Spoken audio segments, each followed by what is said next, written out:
Tell you another thing, when you're dealing with older people, they're the last to know that things have changed. We not your little, like the way you talking, I don't get what you mean. And I'm gonna tell you like this: if you're 60 years old and you're trying to be a street nigga, you failed. You failed. This isn't just another industry feud. This is straight up war, and it's been simmering behind the scenes for way too long. Mase just dropped a bombshell exposing a private call between J Prince and Takeoff that nobody ever expected to hear. Now J Prince is losing it, throwing threats, doing damage control, the whole 9 yards. But the wild part? Mase didn't fold. He fired right back. And the way he exposed Prince has people's jaws on the floor. He said out loud what so many have been whispering for months, but were too scared to say. And it's all unraveling while the streets are still crying out for truth about what really went down with Takeoff. That night in Houston still doesn't sit right.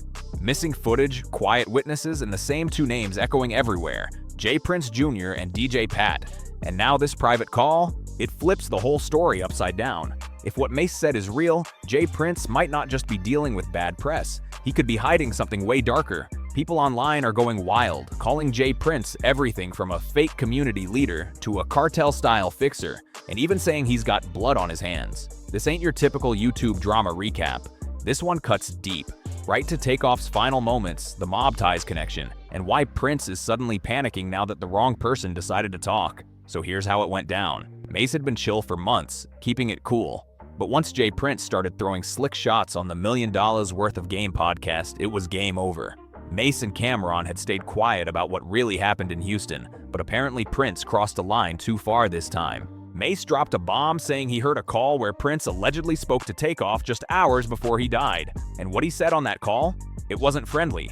No big bro vibes at all. According to Mace, Prince was pressing Takeoff hard about loyalty behind the scenes. Real aggressive talk, not conversation type stuff. Mace claimed Prince had been moving shady for a while, trying to control the story, and when Takeoff stopped playing along, everything flipped. The craziest part? That call supposedly happened the same night Takeoff was killed outside that Houston bowling alley. Dice game, argument, shots fired, and Takeoff gone at just 28. After Mace spoke up, Prince completely lost it. He jumped on social media tossing threats, doing damage control, and even doubled down on his earlier shade at Offset, calling him out for not being there for Takeoff. Remember this, you wasn't really there with Takeoff when he was alive. You wasn't really right there with Takeoff when he was alive, you know what I mean? Those words right there sparked the whole Offset versus J Prince drama. And even Cardi B jumped in to defend her man loud and proud. But now that Mace is speaking up about that private call, Prince is scrambling to clean things up, but it's way too late for damage control. The street's been talking nonstop and they're done with the silence. One fan on X summed it up perfectly, saying, "Nobody respects J Prince after Takeoff was on his watch." That line hit hard, and people haven't stopped side-eyeing J Prince and his whole mob ties empire ever since. After Takeoff's death, it didn't take long for Patrick Xavier Clark, better known as DJ Pat, to get arrested. But something about that situation just doesn't add up. Dude somehow posted a $1 million bond and walked right out of jail like it was nothing. It's like someone powerful made sure he didn't sit behind bars too long. And the craziest rumor of all? Folks online keep saying J Prince walked right past Takeoff's body and said, "Call that. Don't ask me none about that." That's cold if it's true. And it's got everybody wondering what's really going on behind the scenes. Here's where things get even crazier. J Prince Jr. reportedly asked for his name to be removed from DJ Pat's bond condition paperwork. Now tell me that ain't a red flag. They were all together that night, so why try to erase his name unless he's desperate to distance himself now that the spotlight's on him? And it doesn't stop there. It's not just DJ Pat we're talking about. Remember Cameron Joshua, aka Lil Cam Fifth? He got picked up right after Takeoff's death on unlawful weapon charges, and guess what? He's tied straight to Mob Ties Records. These dudes connected to J Prince Jr. keep ending up at the center of chaos and body bags. Yet Mob Ties still plays the victim card like they're innocent saints. Nah, the streets ain't falling for that act anymore. And this ain't the first time we've seen this movie. Before Takeoff, there was Duke the Jeweler. The man flew into Houston, checked in with mob ties, played some dice, and ended up dead. Same setup, same silence, same shady pattern, and once again, J Prince's name floating around in the background. People even caught that old footage where J Prince told his shotgun man to fall back. It looked way too coordinated, like everyone knew their role. It's becoming a straight-up formula now. Invite big artists to Houston, make them check in with mob ties, dice game, argument, chaos, and then someone doesn't make it home. Afterwards, J Prince posts some fake deep quote about black-on-black violence or grief being the price of love. Man, miss us with that PR talk. Where were y'all when blood hit the pavement? And get this, none of the princes showed up at Takeoff's funeral. Not one. That alone screams suspicious. Maybe there's a reason they stayed away, because deep down, they know what's up. J Prince Jr. still tweeting things like, "Don't wear jewelry around vultures." But if you know your guests ain't safe, why even invite them into that mess? Why didn't J Prince warn Quavo and Takeoff if things were already getting heated that night? If this whole check-in system can't even keep people safe, then what's the point of it? Word is, Quavo was arguing with J Prince Jr. right before the shots went off, and now new clips show Prince brushing it off like nothing happened. Acting like his name ain't tied to any of it, like Takeoff wasn't just killed under his crew's watch. That's wild. After J Prince threw shade on $1 million worth of game, Mace went nuclear. He didn't just defend himself, he came straight for J Prince's whole reputation, live and direct. "We are not your little..." Mace snapped, and the way he said it, you could feel that energy. That wasn't no random Twitter rant. That was a gut punch from somebody tired of the fake power plays and manipulation. He was speaking for everyone who's been feeling controlled by that so-called check-in game J Prince been running for decades. And what really shocked folks, Cameron co-signed it. He didn't stop him, didn't check him, just sat back and let Mase cook. That's rare, because Cam usually stays careful when it comes to this kind of mess. Now fans are convinced Mase had that leaked call tucked away for a while, just waiting for J Prince to slip up and expose himself. And man, when he finally did, it was fireworks. While all this chaos was heating up, Offset stayed quiet, real quiet.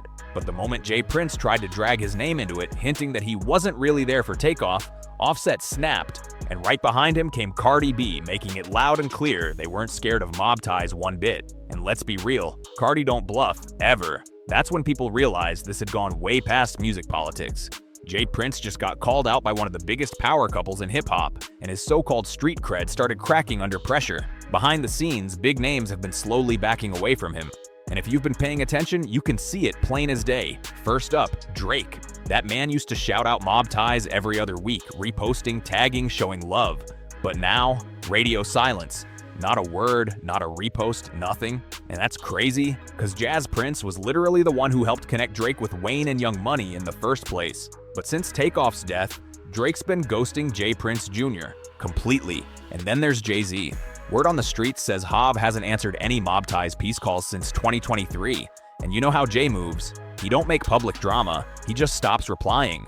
Why? Because these are billion-dollar players with corporations backing them, and none of them want that federal heat touching their brands. Now with Mace out here spilling private convos and bringing receipts, it's over for secrecy. Everything J Prince tried to keep buried is finally hitting the light, and people are watching every move. Silence ain't saving J Prince anymore. The whole mob ties empire is cracking. The only reason they even had power in the first place was that old check-in system. You come to Houston, you link up with J Prince Jr., and supposedly you're protected. But now, that whole setup is falling apart right in front of everyone. Duke the jeweler checked in, gone. Takeoff checked in, gone. And now fans are tweeting things like, "This is why nobody checks in anymore." Because let's be real, the ones demanding respect can't even protect their guests. Even Cali artists are starting to speak up, calling the whole check-in game a trap. Just a way for local gatekeepers to flex like they're more powerful than they really are. And when Mace finally said out loud what everybody had been whispering, that J Prince is basically a failed street nos, a wannabe mob boss, the internet couldn't unsee it. It was like pulling the curtain back on the whole operation. Now here's where things get real sketchy.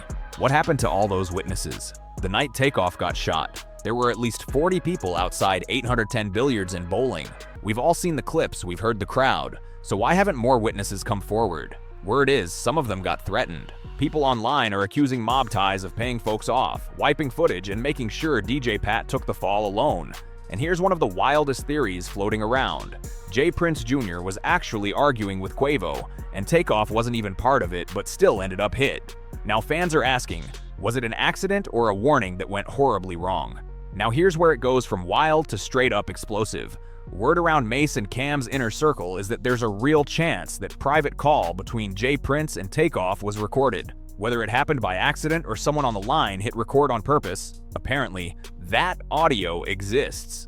And get this, Rumor has it, Cam and Mase been allegedly holding on to that tape, just in case Prince tries to pull something sneaky. If that recording ever leaks, it could blow the lid off everything. What Prince really said to Takeoff, if he threatened him or tried to pressure him into something he didn't want to do. And don't forget, this ain't just anybody we're talking about. This is Mase, the same man who walked away from Diddy, went to war with the industry, and came back swinging. If that audio drops, it's game over for J. Prince's image, period. That would be the real Mob Ties indictment because the feds have been watching closely. This isn't about rap fans or internet rumors anymore. This is about potential evidence. Every time J. Prince or his sons hop on camera talking slick, trust me, someone's paying attention. And with Mace speaking publicly now, they're listening even harder. RICO laws don't care if you're a rap legend. They care about witness tampering, threats, and organized crime patterns. And when you've got names like Offset, Cameron, Mace, and a whole fan base pointing fingers saying you've got blood on your hands, no label, no city, and definitely no check-in can protect you anymore. At this point, all those so-called check-ins mean nothing, because once your name ends up on that kind of paperwork, there's no escaping it. Through all the chaos and noise, we can't forget what this was really about. Takeoff, a peaceful soul, the quiet genius of Migos. He wasn't about drama, clout, or beef, just music, family, and good vibes. And the fact that his life got cut short over a dice game, surrounded by people who claim to love him, that's the real heartbreak. J. Prince went on Instagram talking about grief is the price of love. But come on, real ones don't want to hear that when blood was spilled under your watch and you walked away like it was nothing. The streets don't want poetic captions, they want answers. No more tweets, no more PR talk, no more shady podcasts, just truth. What Mace did wasn't just a clapback, it was a wake-up call. He cracked the wall of fear that kept people silent around J. Prince. Now, real voices are speaking up. The industry's watching close, and the power dynamic is shifting fast. If Prince keeps trying to control the story, he might lose it all, for good.